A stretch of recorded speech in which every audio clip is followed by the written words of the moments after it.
కోడి బాగా నాయకులు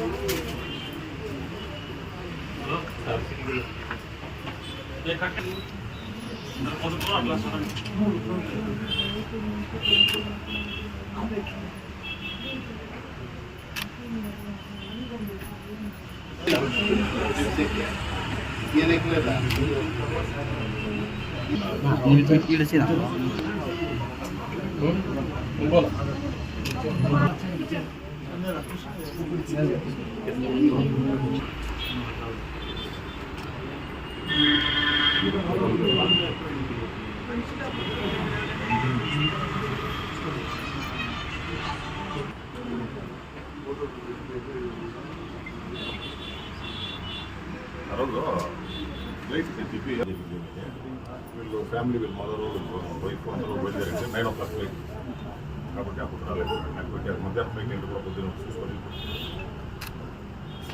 నిన్న వస్తానే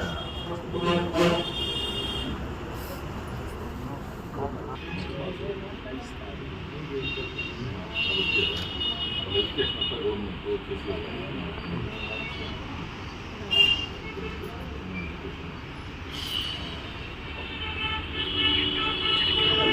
గవర్నమెంట్ వాళ్ళు ఏముండేదంటే మీరు వారం 10 రోజులు చేస్తేనే మనకి చేసినట్టు. ఫస్ట్ రోజు ఉండే ఇంటెన్సిటీ రెండో రోజు ఉండదు, రెండో రోజు లేదు, మూడో రోజు ఉండదు, మూడో రోజు ఉండేది వారం ఉండదు.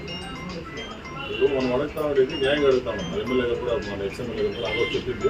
ఫస్ట్ వాళ్ళు పిల్లలకి చేసేదాన్ని అడగండి. రెండోది ఎక్స్పిరేషన్ మన చేతిలో ఏం లేదు కదా, పోయిన మంచి మనం చూసుకోవాలి. జరిగింది ఎవరు కూడా జరిగినటువంటి సంఘటన చూపించడం కూడా అయ్యేది కాదు. భయంకరమైనటువంటి సంఘటన జరిగింది. రావడం వల్ల ఖచ్చితంగా శిక్ష ఇచ్చే దాంతో పాటు మీ ఫ్యామిలీ ఇబ్బంది పడకుండా కనీసం ఆ ఎనిమిది ఏమేమి మీకు రోడ్లు లేకుండా తీసుకునేవారు ఆ రోడ్డుని పూర్తి మనం ప్రభుత్వం తప్పదు, వేరే ఏం లేదు కదా. మనం దీంట్లో రాజకీయ గోల్ ఏం చెప్పలేదు. మనం ప్రభుత్వం నుంచి కుటుంబాన్ని కాపాడమని కూడా చెప్తాను. ఈరోజు జగన్ నుండి ఏమైతే కల్పించాలని చెప్పినాను.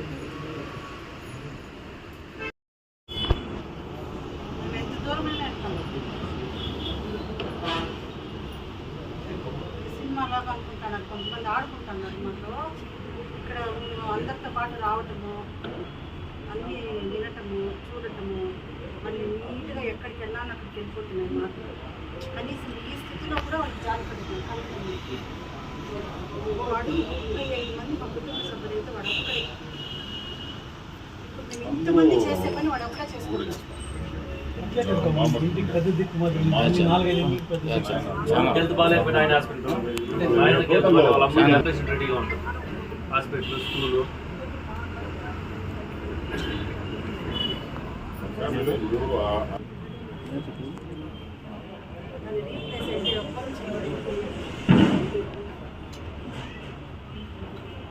నాకు మనం ఇక్కడ పుట్టి పెరిగినాము. అసలు ఇప్పుడు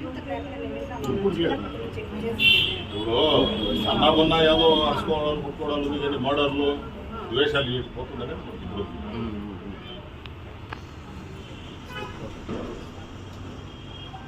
దీనికన్నా కలెక్టర్ శిక్ష పడితే నెక్స్ట్ రిపీట్ కాకపోతే దీనికి మంచి యాక్షన్ తీసుకోవాలన్నారు. ఇప్పుడు అందరికీ అదే బాధ. ఏమంటే దీన్ని అంత కఠినంగా తీసుకుంటే కన్నా రేపు నెక్స్ట్ ఇది రిపీట్ కాకుండా ఉంటుంది.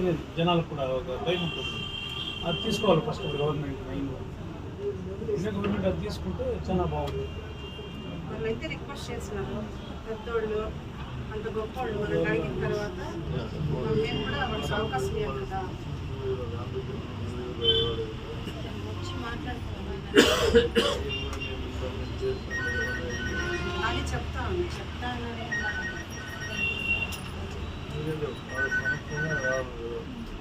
వాళ్ళ సమస్యగా వస్తున్నారు ప్రతిరోజు. ఏబిఎన్ ఫస్ట్ ఇవన్నీ వచ్చినాయి. ఫస్ట్ రోజు నుంచి కూడా వాళ్ళు ప్రతిరోజు అప్డేట్ ఇస్తున్నారు. అప్డేట్ అయితే మేము ఎవరికి షేర్ చేస్తున్నాం. వాళ్ళైతే ఆ తర్వాత సెకండ్ ప్లేస్లో ఉండేది ఏబిఎన్.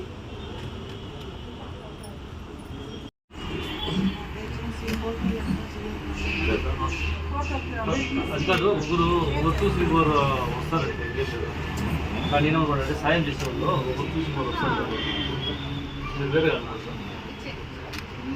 నా భర్త ఉండే వరకు కానీ వాళ్ళ ఇప్పుడు తప్పుగా ఇంకోటి కాదు. ఇప్పుడు మేము పిల్లలు ఉన్నారు, వాళ్ళ భవిష్యత్తు అయితే మేము చెప్పి మనం చేస్తాం.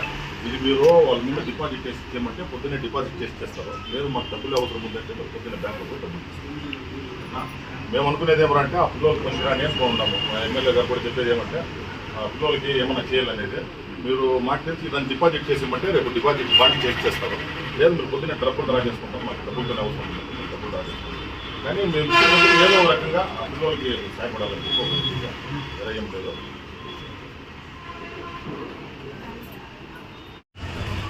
శ్రీకోట మండల ఆంధ్రజ్యోతి విలేకరైనటువంటి జగన్మోహన్ రెడ్డి గారి మరణం చాలా దురదృష్టకరం. అది కూడా శ్రీకోట మండలంలో ఎప్పుడు జరగనటువంటి ఆనవాయితీగా జరగడం చాలా దురదృష్టకరం. ఆయనకు, ఆయన కుటుంబ సభ్యులకు ఆయన ఆత్మ శాంతించాలంటే కఠినంగా ఎవరైతే దీనికి పాల్పడ్డారో వాళ్ళని కఠినంగా శిక్షించాలని మేమందరం కూడా డిమాండ్ చేస్తున్నాం. ఈరోజు ఆయన లేని లోటు ఆ కుటుంబంలో స్పష్టంగా కనిపిస్తూ ఉంది. ఇప్పటికే వారమైంది. గతంలోనే నేను ఎన్నోసార్లు చెప్పడం జరిగింది, ఈ ఆంధ్ర రాష్ట్రంలో లాండ్ ఆర్డర్ అనేది గాడి తప్పిందని గతంలో కూడా నేను చెప్పడం జరిగింది. దానికి ఇది కూడా ఒక నిదర్శనం. ఎందుకంటే ఈ ఆంధ్ర రాష్ట్రంలో లాండ్ ఆర్డర్ గాడి తప్పింది అని ఎందుకు మనం గట్టిగా చెప్తున్నామంటే ఇప్పటికీ ఈ సంఘటన జరిగి వారమైనా దీంట్లో ఇప్పటికీ ఏమీ చేసింది లేదు ప్రభుత్వం. అదేవిధంగా కనీసం ఆ కుటుంబాన్ని ఆ కుటుంబంలో ఆయనకి 2 బిడ్డలు ఉన్నారు. వాళ్ళు కూడా మంచి టాపర్స్ ఎడ్యుకేషన్లో. వాళ్లకు పూర్తి స్థాయి చదువులకు ఏదైతే చదువులకు సంబంధించినటువంటి నిధులు ఏదైతే అవసరం ఉంటాయో వాటిని పూర్తి స్థాయిలో ప్రభుత్వం భరించాలని మేమందరం కూడా డిమాండ్ చేస్తున్నాం. అదేవిధంగా ఆంధ్రజ్యోతి సంస్థకు మేము డిమాండ్ చేస్తున్నాం. ఆయన మీ సంస్థకు ఎనలేని సేవలు చేశాడు. ఖచ్చితంగా మీరైనా సరే, ప్రభుత్వమైనా సరే, లేదా ప్రభుత్వమైనా ఆ సంస్థ దగ్గర కనీసం ఒక 50 లక్షల రూపాయలు ఈరోజు జరిగినటువంటి సంఘటనలో మనిషిని తీసుకొని రాలేం. కనీసం ఆ కుటుంబానికి కావాల్సినటువంటి ఏదైతే ఆ మనిషి ఉంటే ఆ కుటుంబానికి గల సౌకర్యాలు అయితే ఏవైతే తీసుకునేవాడో ఈరోజు మనిషి లేడు. కాబట్టి 50 లక్షల రూపాయలు కనీసం ABN సంస్థ ద్వారా ఆ కుటుంబానికి ఇవ్వాలని మేము డిమాండ్ చేస్తున్నాం. అదేవిధంగా ప్రభుత్వం నుంచి మేము కోరుకుంటున్నాం, అతని భార్య గారికి, సోదరిమ్మనికి ప్రభుత్వం తరపున ఏదో ఒక ఉద్యోగం. ఎందుకంటే భర్తను కోల్పోయి ఇంట్లో ఆ మనోవేదన ఎలా ఉంటుందో మనందరికీ కూడా గ్రామాల్లో తెలుసు. కాబట్టి ఆమెకు ఏదో ఒక దారి చూపించాలంటే ప్రభుత్వమే చూపించాలి. కాబట్టి ప్రభుత్వం బాధ్యత తీసుకొని అయినంత తొందరలో వాళ్ళకు ప్రభుత్వ ఉద్యోగం ఒకటి కల్పించాలని కూడా మేము డిమాండ్ చేస్తున్నాం. ఈ కుటుంబానికి న్యాయం చేయకపోతే మేము ప్రభుత్వాన్ని ఒక రకంగా డిమాండ్ చేస్తున్నాం. ఈ డిమాండ్ని ఉద్యమాల దాకా తీసుకెళ్లకుండా మా డిమాండ్ను నెరవేర్చి ఆ